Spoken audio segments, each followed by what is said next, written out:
Love OTP ಈ ಸಿನಿಮಾದಲ್ಲಿ ಇಬ್ಬರು ನಾಯಕರಿದ್ದಾರೆ. ಸದ್ಯ ಈ ಒಂದು ಸಿನಿಮಾದಲ್ಲಿ ನಟಿಸಿರುವಂತಹ ಬ್ಯೂಟಿಫುಲ್ ಹೀರೋಯಿನ್ ಆಗಿರುವಂತಹ ಜಾನ್ವಿಕ್ ಅವರು ನಮ್ಮ ಬಾಸ್ ಟಿವಿ ಜೊತೆ ಮಾತುಕತೆಗೆ ಸಿದ್ಧವಾಗಿದ್ದಾರೆ. ನಾವು ಮಾತನಾಡಿಸ್ತಾ ಹೋಗ್ತೀನಿ. ಜಾನ್ವಿಕ್ ಅವರೇ, ಮೊದಲನೇದಾಗಿ ನಮಸ್ತೆ ಅಂಡ್ ಕಂಗ್ರ್ಯಾಚುಲೇಷನ್ಸ್. ಮೊದಲ ತೆಲುಗು ಸಿನಿಮಾ, ಅದ್ರ ಜೊತೆಗೆ ಕನ್ನಡದಲ್ಲಿ ಈಗಾಗಲೇ 3ನೇದೋ 4ನೇದೋ. ಸೊ ಹೆಂಗ್ ಅನ್ನಿಸ್ತಿದೆ ಲವ್ ಒ ಟಿ ಪಿ ಅಂದ ತಕ್ಷಣ ನಿಮ್ಮ ಮೈಂಡಲ್ಲಿ ಏನು ಹೊಳೆಯುತ್ತೆ ಅಂತ? ಲವ್ OTP ಅಂದರೆ ಮೈಂಡಲ್ಲಿ ಬರೋದು ಒಂದೇ: ಓವರ್, ಟಾರ್ಚರ್, ಪ್ರೆಷರ್. ಇದು ಎಲ್ಲರ ಲೈಫಲ್ಲಿ ಹುಡುಗಿರಾಗಿರಲಿ ಹುಡುಗರಾಗಿರಲಿ ಅವ್ರ ಗರ್ಲ್ ಫ್ರೆಂಡ್ಸ್ ಬಾಯ್ ಫ್ರೆಂಡ್ಸ್ ಕೊಡೋ ಓವರ್, ಟಾರ್ಚರ್, ಪ್ರೆಷರ್. ಅದೇ ತುಂಬ ಕ್ಯೂಟಾಗಿ ಬ್ಯೂಟಿಫುಲ್ ಆಗಿ ತೋರಿಸಿರೋದೇ ಲವ್ OTP. ನಿಮ್ಮ ಪಾತ್ರದ ಬಗ್ಗೆ ಹೇಳೋದಾದ್ರೆ, ಐ ಥಿಂಕ್ ಫಿಸಿಯೋಥೆರಪಿಸ್ಟ್ ಕ್ಯಾರೆಕ್ಟರ್ ಅನ್ನು ಮಾಡಿದ್ರ ಅಂತ ಕೇಳ್ಪಟ್ವಿ. ಸೊ ಹೆಂಗಿತ್ತು, ಏನೆಲ್ಲ ಕಲಿತ್ರಿ ಈ ಒಂದು ಸಿನಿಮಾದ ಮೂಲಕ? ಪಾತ್ರದ ಬಗ್ಗೆ ಹೇಳೋದಾದ್ರೆ, ಸೊ ಈ ಟೀಮಲ್ಲಿ ಎಲ್ಲರಿಗಿಂತ ಲಾಸ್ಟಾಗಿ ಸೇರ್ಕೊಂಡಿದ್ದು ನಾನೇ. ನನಗೆ ಅನೀಸ್ ಅವರು ಈ ಥರ ಒಂದು ಕತೆ ಇದೆ, ಈ ಥರ ಒಂದು ಫಿಸಿಯೋಥೆರಪಿಸ್ಟ್ ಪಾತ್ರ ಇದೆ, ತುಂಬ ಬ್ಯೂಟಿಫುಲ್ ಆಗಿದೆ, ಮಾಡಿ 2 ಲ್ಯಾಂಗ್ವೇಜಲ್ಲಿ ಮಾಡ್ತಾಯಿದ್ದೀವಿ ಮಾಡಿ ಅಂತ ಹೇಳಿದ್ರು. ನನ್ನ ಕರೆದ್ಬಿಟ್ಟು ಕತೆ ಎಲ್ಲ ಹೇಳಿದರು. ಕತೆ ಹೇಳುವಾಗಲೇ ನಾನು ಇಮ್ಯಾಜಿನ್ ಮಾಡ್ತಾಯಿದ್ದೆ ನನ್ನ ಪಾತ್ರ ಎಲ್ಲ ಹೆಂಗಿರುತ್ತೆ ಅಂತ. ಸೊ ತುಂಬ ಚೆನ್ನಾಗಿ ತೋರಿಸಿದ್ದಾರೆ ನನ್ನ ಸಿನಿಮಾದಲ್ಲಿ. ಪ್ರೊಫೆಷ್ನಲಿ ಫಿಸಿಯೋಥೆರಪಿಸ್ಟ್ ಪಾತ್ರ ಪ್ಲೇ ಮಾಡ್ತಾಯಿದ್ದೀನಿ. ಅದೇ ಪಾತ್ರದಲ್ಲಿ ಪರ್ಸ್ನಲಿ ಬಂದರೆ ಒಂದು ಗರ್ಲ್ ನೆಕ್ಸ್ಟ್ ಡೋರ್, ಒಂದು ಕ್ಯೂಟಾಗಿ ಒಂದು ಲವ್ಲಿ ಥರ ಹುಡುಗಿ ಪಾತ್ರ ಪ್ಲೇ ಮಾಡ್ತಾಯಿದ್ದೀನಿ. ಸೊ ಡೈಲಾಗ್ಸ್ ಆಗಿರ್ಬೋದು, ಹ್ಯೂಮರ್ ಆಗಿರ್ಬೋದು, ಕಾಮಿಡಿ ಆಗಿರ್ಬೋದು, ತುಂಬ ಚೆನ್ನಾಗಿ ಡೈಲಾಗ್ಸ್ ಎಲ್ಲ ತುಂಬ ಚೆನ್ನಾಗಿದೆ, ತುಂಬ ಚೆನ್ನಾಗಿ ಮಾಡಿದ್ದಾರೆ. So all thanks to Anees sir and producer sir Vijay sir. Thank you so much for giving me this opportunity. 2 ಲ್ಯಾಂಗ್ವೇಜಲ್ಲಿ ನನಗೆ ಚಾನ್ಸ್ ಕೊಟ್ಟಿದ್ದಾರೆ. ಆ್ಯಕ್ಚುಲಿ ಅನೀಸ್ ಸರಿಗೆ ನಾನು ಮುಂಚೆನೇ ಅವ್ರ ಮೇ ಬಿ ಒಂದು 3 ವರ್ಷ ಹಿಂದೆ ಒಂದು ಸಿನಿಮಾಗೋಸ್ಕರ ಅವ್ರು ಪೋಸ್ಟ್ ಹಾಕಿದ್ರು, ಈ ಥರ ಹೀರೋಯಿನ್ ರಿಕ್ವೈರ್ಮೆಂಟ್ ಇದೆ ಅಂತ. ಆವಾಗಲೇ ನಾನು ಅವ್ರ ಪಿಕ್ಚರ್ಸ್ ಎಲ್ಲ ಕಳಿಸಿದ್ದೆ. ಆವಾಗ ಆಗಿಲ್ಲ. ಆವಾಗ ಏನಾದ್ರು ಒಪ್ಕೊಂಡಿದ್ರೆ ನಾನು ಬರೀ ಒಂದೇ ಸಿನಿಮಾದಲ್ಲಿ ಇದು ಮಾಡ್ತಾಯಿದ್ರು. ಇವಾಗ ಆಗಿದ್ದಕ್ಕೆ 2 ಸಿನಿಮಾ, ತೆಲುಗು ಮತ್ತು ಕನ್ನಡ 2 ಸಿನಿಮಾದಲ್ಲಿ ನನಗೆ ಅವಕಾಶ ಕೊಟ್ಟಿದ್ದಾರೆ. ಸೊ ಲೇಟ್ ಆದ್ರೂ ಆಗೋದೆಲ್ಲ ಒಳ್ಳೇದಕ್ಕೆ ಅನ್ನುವಂಥದ್ದು ಅಂತ ನಿಮ್ಮ ವಿಷಯದಲ್ಲಿ ಪ್ರೂವ್ ಆಗಿದೆ. ಯಾಕಂದ್ರೆ ನೀವೇ ಹೇಳ್ದಂಗ್ಲೇನೆ, ಅವಾಗ ಏನಾದ್ರು ಕಳ್ಸಿದ್ರೆ ಅವ್ರು ಆಕ್ಸೆಪ್ಟ್ ಮಾಡ್ಕೊಂಡಿದ್ರೆ ನಿಮ್ಮನ್ನ ಆಸ್ ಎ ಹೀರೋಯಿನ್ ಆಗಿ ಮೇ ಬಿ ಒಂದು ಸಿನಿಮಾ ಮಾಡ್ಬಿಟ್ಟು ಬೇರೆ ಸಿನಿಮಾದಲ್ಲಿ ಯಾಕೆ ಬಿಸಿ ಇರ್ತಿದ್ರು.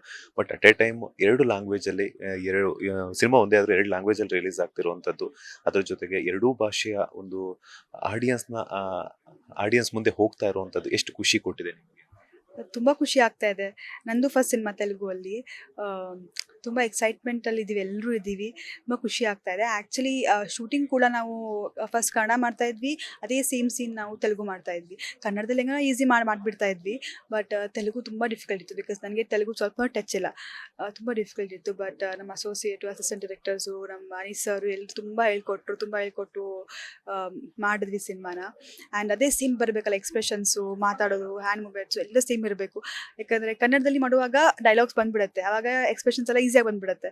ಬಟ್ ತೆಲುಗಲ್ಲಿ ಮಾಡುವಾಗ ಡೈಲಾಗ್ ಮೇಲೆ ಮೈಂಡ್ ಇರುತ್ತೆ, ತಪ್ಪು ಹೇಳ್ಬಿಡ್ತೀವೋ ಏನೋ ಅಂತ. ಬಟ್ ಸ್ಟಿಲ್ ನಾವು ತುಂಬ ಪ್ರಾಕ್ಟೀಸ್ ಮಾಡಿ, ವರ್ಕ್ಶಾಪ್ಸ್ ಎಲ್ಲ ಮಾಡಿದ್ವಿ.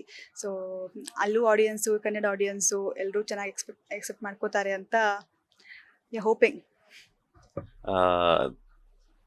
ಅಪ್ಪುವರ ಒಂದು ದರ್ಶನವನ್ನ ಪಡ್ಕೊಂಡು ನಿಮ್ಮ ಸಿನಿಮಾಗೆ ಗ್ರೀನ್ ಸಿಗ್ನಲ್ ಪಡ್ಕೊಂಡ್ರಿ, ಲೈಕ್ ಪ್ರಮೋಷನ್ಗೆ. ಸೊ ನಿಮಗೂ ಮತ್ತೆ ಅಪ್ಪುವರಿಗೂ ಒಂದು ಬಾಂಡಿಂಗ್ ಇದೆ, ನಿಮ್ಮ ಫ್ಯಾಮಿಲಿಗೂ ಮತ್ತೆ ಅಪ್ಪುವರಿಗೂ. ನಿಮ್ಮ ತಾಯಿ ಮಾಡ್ತಿದ್ದಂತಹ ಅಡುಗೆನ ತುಂಬಾ ಇಷ್ಟಪಟ್ಟು ತಿಂತಿದ್ರಿ ಅಂತ ನೀವೇ ಹೇಳಿದ್ರಿ ಕೂಡ. ಸೊ ಏನ್ ಹೇಳ್ತೀರಾ ಅಪ್ಪುವರನ್ನ ಈ ಒಂದು ಸಂದರ್ಭದಲ್ಲಿ ಎಷ್ಟು ನೆನೆಸ್ಕೊಳ್ತೀರಿ? ಅಪ್ಪು ಸರ್ನ ತುಂಬ ಮಿಸ್ ಮಾಡ್ಕೊತೀವಿ. ಬಿಕಾಸ್ ಆ್ಯಕ್ಚುಲಿ ಅವ್ರು ಇದ್ದಿದ್ರೆ ಮೇ ಬಿ ನನಗೆ ಇನ್ನೂ ತುಂಬ ಈಸಿ ಆಗ್ತಾ ಇತ್ತೇನೋ ಕರಿಯರಲ್ಲಿ. ತುಂಬ ಹೆಲ್ಪ್ ಮಾಡ್ತಾಯಿದ್ರು. ಅವ್ರು ಯಾರಿಗೂ ಹೆಲ್ಪಿಗೆ ಇಲ್ಲ ಅಂತ ಹೇಳಲ್ಲ. ಸೊ ನಾನು ಫಸ್ಟ್ ಟೈಮ್ ಅವ್ರು ಮೀಟ್ ಆಗಿದ್ದು ಹುಬ್ಳಿಯಲ್ಲಿ ಮೀಟ್ ಆದಾಗ, ಅವಾಗ ತುಂಬ ಚೆನ್ನಾಗಿ ಹೈವೇದಲ್ಲಿ ನಿಂತ್ಕೊಂಡು, ಅವ್ರು ದಾಂಡೇಲಿ ಹೋಗ್ತಾಯಿದ್ರು ಶೂಟಿಂಗಿಗೆ. ಆವಾಗ ಹೈವೇದಲ್ಲಿ ನಿಂತ್ಕೊಂಡು ಅವರು ನಮ್ಮ ಹತ್ರ ಮಾತಾಡಿ, ಬಿಕಾಸ್ ಅವ್ರಿಗೆ ತುಂಬ ರಿಸ್ಕಿ ಅದು ಆ ಥರ ನಿಂತ್ಕೊಂಡು ಮಾತಾಡೋದು. ಬಟ್ ನಮಗೋಸ್ಕರ ನಿಂತ್ಕೊಂಡು ಒಂದು 1/2 hour ಮಾತಾಡಿ, ತುಂಬ ಜನ ಎಲ್ಲ ಬರ್ತಾಯಿದ್ರು. ಬಟ್ ಸ್ಟಿಲ್ ಅವ್ರು ನಿಂತ್ಕೊಂಡು ನಮ್ಮ ಜೊತೆ ಮಾತಾಡಿ, ಪ್ರೀತಿಯಿಂದ ಮಾತಾಡಿ ಇದು ಮಾಡಿದ್ರು. ಆಮೇಲೆ ನೆಕ್ಸ್ಟ್ ಟೈಮ್ ನಾನು ಬ್ಯಾಂಗ್ಳೂರಲ್ಲಿ ಮೀಟ್ ಆದಾಗ ನಾನು ಅಲ್ಲೇ ದೂರ ನಿಂತ್ಕೊಂಡಿದ್ದೆ, ಹುಬ್ಳಿ ಅಂತ ಕರೆದು ನನಗೆ ಮಾತಾಡಿಸಿದ್ರು. ಸೊ ಆವಾಗಿಂದ ತುಂಬ ಕ್ಲೋಸ್ ಆದ್ವಿ ನಾವು. ತುಂಬ ಫ್ಯಾಮಿಲಿ ಬಾಂಡಿಂಗ್ ಎಲ್ಲ ಬಂತು. So we really miss him. ಮತ್ತು ಅವ್ರ ಆಶೀರ್ವಾದ ತೊಗೊಂಡು ನಾವು ಪ್ರಮೋಷನ್ ಸ್ಟಾರ್ಟ್ ಮಾಡಿದ್ವಿ. ಸೊ ಅವ್ರ ಆಶೀರ್ವಾದ ನಮ್ಮ ಮೇಲೆ ಯಾವಾಗಲೂ ಇರಲಿ ಅಂತ ಕೇಳ್ಬೋದು. ಅಂದ್ರೆ ಅಪ್ಪು ನಿಮ್ಮನ್ನ ಹೆಸರಿಟ್ಟು ಕರಿತಿರ್ಲಿಲ್ಲ, ಹುಬ್ಳಿ ಅಂತಾನೆ ಕರಿತಿದ್ರು. ಹುಬ್ಳಿ. ಆಮೇಲೆ ಅವರಿಗೆ ನಮ್ಮ ಅಮ್ಮನ ಹೆಸರು ತುಂಬ ಜ್ಞಾಪಕ ಆಯ್ತಾ. ಅಮ್ಮನ ಹೆಸರು ಅಶ್ವಿನಿ ಅಲ್ವಾ, ಅಶ್ವಿನಿ ಮ್ಯಾಮಿಂದ ಸ್ವಲ್ಪ ಅವ್ರಿಗೆ ಅಮ್ಮನ ಹೆಸರು ತುಂಬ ಜ್ಞಾಪಕ ಬರ್ತಿತ್ತು. ಬಟ್ ನನಗೆ ಹುಬ್ಳಿ ಅಂತ ಕರೆಯೋದು. ಇನ್ ಕೇಸ್ ಅಪ್ಪು ಅವ್ರ ಜೊತೆ ಇವಾಗ ಸದ್ಯಕ್ಕೆ ಅಪ್ಪು ಅವ್ರ ಆಶೀರ್ವಾದ ಅಂತೂ ಇದೆ. ಅಪ್ಪು ಅವ್ರು ಇದ್ದಿದ್ರೆ ಅವ್ರ ಸಿನಿಮಾದಲ್ಲಿ ಆಕ್ಟ್ ಮಾಡಬೇಕು ಅನ್ನುವಂತ ಆಸೆ ಇದ್ದೇ ಇರುತ್ತೆ. ಅಪ್ಪುರ್ ಜೊತೆ ಆಕ್ಟ್ ಮಾಡಬೇಕು ಅಂತಂದ್ರೆ ಅವ್ರು ಮಾಡಿರುವಂತಹ ಸಿನಿಮಾಗಳಲ್ಲಿ ಯಾವ ಸಿನಿಮಾದಲ್ಲಿ ಆಕ್ಟ್ ಮಾಡ್ತಿದ್ರಿ ಅಂತ? ನನಗೆ ಅಪ್ಪು ಸರ್ ಜೊತೆ ಆ್ಯಕ್ಟ್ ಮಾಡ್ಬೇಕಂತ ಯಾವಾಗಿಂದ ತುಂಬಾ ಇತ್ತು. ಸ್ಟಾರ್ಟಿಂಗಿಂದ ನಾನು ಇಂಡಸ್ಟ್ರಿಗೆ ಬಂದಾಗಿಂದನೇ ಅಪ್ಪು ಸರ್ ಜೊತೆ ಮಾಡಬೇಕು ಅಂತ ಆಸೆ ಇತ್ತು. ಅವ್ರು ಮಾಡಿರುವಂಥ ಸಿನಿಮಾ ಥರ ಮಾಡಬೇಕು ಅಂದರೆ ನಂಗೆ ಪರಮಾತ್ಮ ಸಿನಿಮಾ ತುಂಬ ಇಷ್ಟ. ಸೊ ಆ ಥರ ಸಿನಿಮಾ ಮಾಡಬೇಕು ಅಂತ. ಪರಮಾತ್ಮದಲ್ಲಿ ಇಬ್ಬರು ಹೀರೋಯಿನ್ಸ್ ಇದ್ದಾರೆ. ಒಬ್ರು ನಮ್ಮ ಐಂದ್ರಿತಾರೆ ಇದ್ದಾರೆ, ಮತ್ತೆ ದೀಪಾ ಸನ್ನಿಧಿ ಅವರು ಇದ್ದಾರೆ. ಇಬ್ಬರಲ್ಲಿ ದೀಪ ಸರ್. ಈಗ ಲವ್ ಒ ಟಿ ಪಿ ಬಗ್ಗೆ ಹೇಳೋದಾದ್ರೆ ಎಷ್ಟು ಸಾಂಗ್ಸ್ ಇದೆ ನಿಮ್ಗೆ ಮತ್ತೆ ಹನೀಶ್ ಅವ್ರ ಜೊತೆ? ಹಾಗೇನೆ ಆ ಒಂದು ಸಿನಿಮಾದ ಎಕ್ಸ್ಪೀರಿಯನ್ಸ್ ಬಗ್ಗೆ ಹೇಳೋದಾದ್ರೆ? ಲವ್ ಒ ಟಿ ಪಿಯಲ್ಲಿ 6 ಸಾಂಗ್ ಇದೆ. ಅದರಲ್ಲಿ ನಾನು 3.5 ಸಾಂಗ್ಸಲ್ಲಿ ನಾನೇ ಬರ್ತೀನಿ. ಸೊ ಸಾಂಗ್ಸ್ ಎಲ್ಲ ನಮ್ಮ ಆನಂದ್ ಸರ್ ತುಂಬ ತುಂಬ ಚೆನ್ನಾಗಿ ಮಾಡಿದ್ದಾರೆ ಸಾಂಗ್ಸ್ ಎಲ್ಲ. ಸೊ ತೆಲುಗು ಸಾಂಗ್ ಆಗಿರಲಿ, ಕನ್ನಡ ಸಾಂಗ್ ಆಗಿರಲಿ ತುಂಬ ಬ್ಯೂಟಿಫುಲ್ಲಾಗಿ ಮಾಡಿದ್ದಾರೆ. So I am just hoping ಎಲ್ರಿಗೂ ಇವತ್ತೊಂದು ಸಾಂಗ್ ರಿಲೀಸ್ ಆಗ್ತಾ ಇದೆ. ಸೊ ಎಲ್ರಿಗೂ ಇಷ್ಟ ಆಗುತ್ತೆ ಅಂತ ಅನ್ಕೋತೀನಿ. ಈಗ ಒಬ್ಬ ನಟಿ ಅಂದ ತಕ್ಷಣ ನಮಗೆ ಬೇಕಾಗಿರುವಂಥದ್ದು ಏನಂತಂದ್ರೆ ನಮ್ಮ ಸ್ಕಿನ್ ಕೇರು ಮತ್ತೆ ಹೇರ್ ಕೇರು. ಮೇಕಪ್ ಹಚ್ಕೊಳ್ತಾ ಇರ್ತೀವಿ, ಚೆನ್ನಾಗಿ ಕಾಣಿಸ್ಬೇಕು, ಡಿಫ್ರೆಂಟ್ ಕ್ಯಾರೆಕ್ಟ್ರು ಮಾಡ್ತಾ ಇದ್ದಾಗ ಆ ಒಂದು ಪಾತ್ರಕ್ಕೆ ತಕ್ಕಂಗೆಲ್ಲ ಮಾಡಬೇಕಾಗುತ್ತೆ. ಸೊ ಜಾನ್ವಿಕಾ ಅವರ ಸ್ಕಿನ್ ಕೇರ್ ರೊಟೀನ್ ಹೆಂಗಿರುತ್ತೆ ಅಂತ? ಅಯ್ಯೋ, ಸ್ಕಿನ್ ಮೇಂಟೈನ್ ಮಾಡೋದೇ ತುಂಬ ಕಷ್ಟ ಆಗಿದೆ ನನಗೆ. ಇವಾಗ ನೋಡಿ ಪ್ರಮೋಷನ್ ನಡೀತಾ ಇದೆ. ಬೆಳಗ್ಗೆ 6 ಗಂಟೆಗೆ ಮೇಕಪ್ ಹಾಕ್ಕೊಬೇಕು. ಹಾಕೊಂಡು ನೈಟ್ ಮನೆಗೆ ಹೋಗಿ ಮೇಕಪ್ ತೊಳ್ಕೊಳ್ಳೋದು ಒಂದು 11:30, 12:30 ಆಗುತ್ತೆ. ಸೊ ಒಂದು ಎಷ್ಟಾಯಿತು, ಒಂದು 18 hours ಆಯ್ತು ಅನಿಸುತ್ತೆ, 19 hours. ಅಷ್ಟು ಮೇಕಪ್ ಹಾಕ್ಕೊಂಡ್ರೆ ಸ್ಕಿನ್ ಕೆಟ್ಟೋಗ್ಬಿಡುತ್ತೆ. But still I am trying to maintain it. ಅದೇ normal moisturiser, sunscreen, serums, hydrating serum ಅಷ್ಟೇ. ಮತ್ತು ಫುಡ್ ಮೇಲೆ ಹಚ್ಕೊಳ್ಳೋಕ್ಕಿಂತ ಇಂಟರ್ನಲ್ಲಿ ಇದು ಮಾಡೋದು ತುಂಬ ಇಂಪಾರ್ಟೆಂಟು. ವರ್ಕೌಟ್ ಮಾಡಿ, ಬೆವರು ಸುರಿಸ್ಬೇಕು, ನೀರು ಕುಡಿಬೇಕು, ಬೆವರು ಸುರಿಸ್ಬೇಕು, ಅದೇ ಒಂದೇ. ವರ್ಕೌಟ್ ಬಗ್ಗೆ ಮಾತಾಡ್ತಾ ಇದ್ರೆ ಎಷ್ಟು ಅವರ್ಸ್ ವರ್ಕೌಟ್ ಮಾಡ್ತೀರಾ ಅಂಡ್ ನಿಮ್ಮ ಡಯಟ್ ಲಿಸ್ಟಲ್ಲಿ ಏನೆಲ್ಲ ಇರುತ್ತೆ ಅಂತ? ವರ್ಕೌಟ್ ನಾನು at least 3 to 4 days a week ಮಾಡೋಕ್ಕೆ ಟ್ರೈ ಮಾಡ್ತೀನಿ. ಏನು ಶೂಟಿಂಗ್ ಇಲ್ಲ, ಪ್ರಮೋಷನ್ಸ್ ಏನೂ ಇಲ್ಲ, ಮನೇಲೇ ಇದ್ದೆ ಅಂದರೆ ನಾನು ಒಂದಿನ ಜಿಮ್ ಹೋಗ್ತೀನಿ, ಒಂದಿನ ಪಿಲಾಟೆಸ್ ಹೋಗ್ತೀನಿ, ಆ ಥರ ಶಿಫ್ಟ್ ಮಾಡ್ಕೊತಾ ಇರ್ತೀನಿ. ಡಯಟ್ ಅಂದರೆ ನಾರ್ಮಲ್ ಫುಡ್ಡೇ ತಿಂತೀನಿ. ರೈಸ್ ಸ್ವಲ್ಪ ಅವಾಯ್ಡ್ ಮಾಡ್ತೀನಿ, ಚಪಾತಿ ಒಂದು ತಿಂತೀನಿ, ಪ್ರೋಟೀನ್ ಸ್ವಲ್ಪ ಜಾಸ್ತಿ ತಿಂತೀನಿ, ಫೈಬರ್ ತಿನ್ನೋಕ್ಕೆ ಟ್ರೈ ಮಾಡ್ತೀನಿ. ಅಷ್ಟೇ ಮಾಡ್ತೀನಿ. ಯಾವಾಗಾದರೂ ಒಮ್ಮೆ ಕೆಟ್ಟೋಗ್ಬಿಡುತ್ತೆ. ಆಗಲೇ ನೀವು ಹೇಳ್ತಾ ಇದ್ರಿ 18 ಅವರ್ಸ್ವರೆಗೂ ಕೂಡ ಮೇಕಪ್ ನಮ್ಮ ಸ್ಕಿನ್ ಮೇಲೆ ಇರುತ್ತೆ, ಫೇಸ್ ಮೇಲೆ ಇರುತ್ತೆ ಅಂತ ಹೇಳ್ಬಿಟ್ಟು. ಅಂಥ ಒಂದು ಸಂದರ್ಭದಲ್ಲಿ ಏನಾಗುತ್ತೆ ಅಂತಂದರೆ ಆ ಎಲ್ಲ ಕೆಮಿಕಲ್ಸ್ ಆಗಿರೋದ್ರಿಂದ ಸ್ಕಿನ್ ಆಟೋಮೆಟಿಕಲಿ ಡ್ಯಾಮೇಜ್ ಆಗುತ್ತೆ. ಸೊ ಅಂಥ ಡ್ಯಾಮೇಜ್ ಆದಾಗೆಲ್ಲ ನೀವು ಏನು ಮಾಡ್ತಿರ್ತೀರಾ? ಹೋಮ್ ರೆಮಿಡೀಸ್ ಟ್ರೈ ಮಾಡ್ತೀರಾ ಅಥವಾ ಪಾರ್ಲರ್ಸ್ಗೆ ಹೆಚ್ಚಾಗಿ ಹೋಗ್ತಿರ್ತೀರಾ? ಇಲ್ಲ, ಪಾರ್ಲರ್ಸ್ ಅಂತೂ ನಾನು ಹೋಗೋದೇ ಇಲ್ಲ. ನೋ ಅಫೆನ್ಸ್, ಬಟ್ ನಾನು ಹೋಗಲ್ಲ. ನಾ ಯಾವ ಫೇಶಿಯಲ್ಲು ಅದೆಲ್ಲ ನಾನು ಬಿಲೀವ್ ಮಾಡಲ್ಲ. ಬಿಕಾಸ್ ಸ್ಕಿನ್ ತುಂಬ ಡ್ಯಾಮೇಜ್ ಆಗುತ್ತೆ. ನಮ್ಮ ಒಂದ್ಸಲ ಎಕ್ಸ್ಪೀರಿಯನ್ಸ್ ಆಗಿಬಿಡ್ತು. ಅದಾದಮೇಲೆ ಇನ್ನೂವರೆಗೂ ಒಂದು 7 ವರ್ಷ ಆಯ್ತು ಅನಿಸುತ್ತೆ, ನಾನು ಕಾಲೇ ಇಟ್ಟಿಲ್ಲ. ಬಟ್ ಹೋಮ್ ರೆಮಿಡೀಸ್ಗಿಂತ ಅದು ಮಾಡ್ಬೋದು. ಬಟ್ ಐ ಪ್ರಿಫರ್ ನಿಮ್ಮ ಡರ್ಮ್ಯಾಟ್ ಹತ್ರ ಹೋಗಿ ಮಾತಾಡಿ, ಡಾಕ್ಟರ್ ಹತ್ರ ಹೋಗಿ ಮಾತಾಡಿ, ಅವ್ರು ಏನು ಕೊಡ್ತಾರೋ ಅವ್ರ ಇದನ್ನು ಫಾಲೋ ಮಾಡಿ ಅಂತ ಕೇಳ್ತೀನಿ. ಈ ಹೇರ್ ತುಂಬ ಚೆನ್ನಾಗಿದೆ ನಿಮ್ಮದು. ಆ ಹೇರ್ ಕೇರ್ ರೊಟೀನ್ ಎಲ್ಲ ಹೆಂಗಿರುತ್ತೆ? ಅಮ್ಮ ಏನಾದರೂ ಹೇರ್ ಪ್ಯಾಕ್ ಏನಾದರೂ ಮಾಡ್ತಿರ್ತಾರೆ? ಅದೇ ಅಮ್ಮನೇ ಮಾಡೋದು. ಸ್ಕಿನ್ ಬಗ್ಗೆ ನನಗೆ ಎಷ್ಟು ಗೊತ್ತೋ ಅಷ್ಟು ಮಾಡ್ಕೊತೀನಿ. ಹೇರ್ ಕೇರ್ ಎಲ್ಲ ಅಮ್ಮನೇ ಮಾಡೋದು. ಆಯಿಲ್ ಹಚ್ಚೋದು, ಮಸಾಜ್ ಮಾಡೋದು, ಏನೇನೋ ಅಮ್ಮನೇ ಆಯಿಲ್ ಮಾಡ್ತಾ ಇರ್ತಾರೆ ಮನೆಯಲ್ಲಿ. ಸೊ ಅದನ್ನೇ ಹಚ್ಚಿ ಅವರೇ ಮಸಾಜ್ ಮಾಡಿ ಅವರೇ ನನ್ನ ಹೇರ್ ಮೇಂಟೆನೆನ್ಸ್ ಎಲ್ಲ ಅವ್ರದ್ದೇ.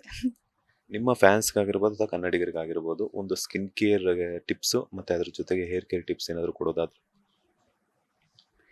ಸ್ಕಿನ್ ಕೇರ್ ಟಿಪ್ಸ್ ಅಂದರೆ ಸನ್ಸ್ಕ್ರೀನ್ ತುಂಬ ಇಂಪಾರ್ಟೆಂಟು. ಸನ್ಸ್ಕ್ರೀನ್ ಹಚ್ಕೊಳ್ಳಿ. ಆಮೇಲೆ ಐ ಯೂಸ್ ರೆಟ್ನಾಲ್. ಒಂದು 20, 23, 22 ಇಯರ್ಸ್ ಆದಮೇಲೆ you have to start using retinol. ಅದನ್ನು ಯೂಸ್ ಮಾಡಿ, ಬಟ್ ವೆರಿ ಕೇರ್ಫುಲ್. ಪ್ಲೀಸ್ ಡರ್ಮ್ಯಾಟಿಗೆ ಕನ್ಸಲ್ಟ್ ಮಾಡಿ ಯೂಸ್ ಮಾಡಿ. ಅದಾದಮೇಲೆ ಹೇರ್ ಕೇರ್ ಅಂದರೆ ಆಯಿಲ್ ಯೋರ್ ಹೇರ್, ಆಮೇಲೆ ಆಯಿಲ್ ಯೋರ್ ಸ್ಕ್ಯಾಲ್ಪ್. ಸೊ ಅದರಿಂದ ಹೇರ್ ಫಾಲ್ ಕಡಿಮೆ ಆಗುತ್ತೆ.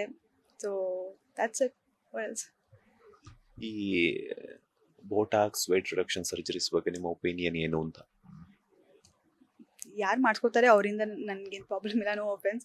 But I don't have a problem. People ಯಾರು ಮಾಡಿಸ್ಕೊತಾರೆ ಅವರು ಅವ್ರು ಚೆನ್ನಾಗಿ ಕಾಣಬೇಕು ಅಂತ ಮಾಡಿಸ್ಕೊತಾರೆ. But it's just a beauty procedure to enhance your beauty. So ಮಾಡಿಸ್ಕೊಳ್ಳಿ, ದರ್ ಇಸ್ ನೋ ಪ್ರಾಬ್ಲಮ್. ಯಾಕೆ ಒಂದು ಸ್ವಲ್ಪ ಇಯರ್ಸ್ ಕಡಿಮೆ ಕಾಣಬೇಕು ಅಂತ ಇರುತ್ತೆ, ಮಾಡಿಸ್ಕೊಳ್ಳಿ, ಅವ್ರ ಖುಷಿ, ಆಮೇಲೆ. ನೆಕ್ಸ್ಟು ಯಾವ ನಟನ ಜೊತೆ ಸ್ಕ್ರೀನ್ ಶೇರ್ ಮಾಡಬೇಕು ಅನ್ನೋಂಥ ಆಸೆ ಇದೆ ಜಾನ್ವಿಕಾ ಅವರಿಗೆ ಅಂತ? ಎಲ್ರ ಜೊತೆ.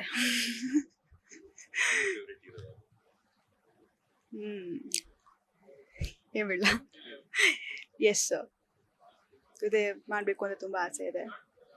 ನನ್ಗೆ ಗೊತ್ತಾ, ರಾಮಾಚಾರ್ಯನ ಸಿನಿಮಾ ಇದೆಯಲ್ಲ, ಅವಾಗ ನಾನು ಮೇ ಬಿ 6th 7th ಇರ್ಬೋದು ಸ್ಟ್ಯಾಂಡರ್ಡ್. ನಾನು ಥಿಯೇಟ್ರಲ್ಲೇ ಆ ಸಿನಿಮಾ ಏನಿಲ್ಲಂದ್ರೆ ಒಂದು 15 ಸಲ ನೋಡಿರ್ಬೋದು.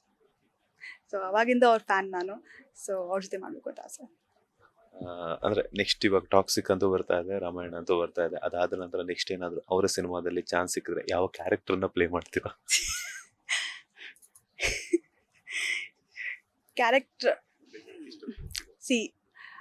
ಅವರು ಸಿನಿಮಾ ಅವ್ರು ಮಾಡಿರೋ KGF ಆಗಲಿ ಎಲ್ಲ ಸಿನಿಮಾ ಆಗಿರಲಿ, ಎವ್ರಿ ಕ್ಯಾರೆಕ್ಟರ್ಗೆ ಒಂದು ಇಂಪಾರ್ಟೆನ್ಸ್ ಇದೆ.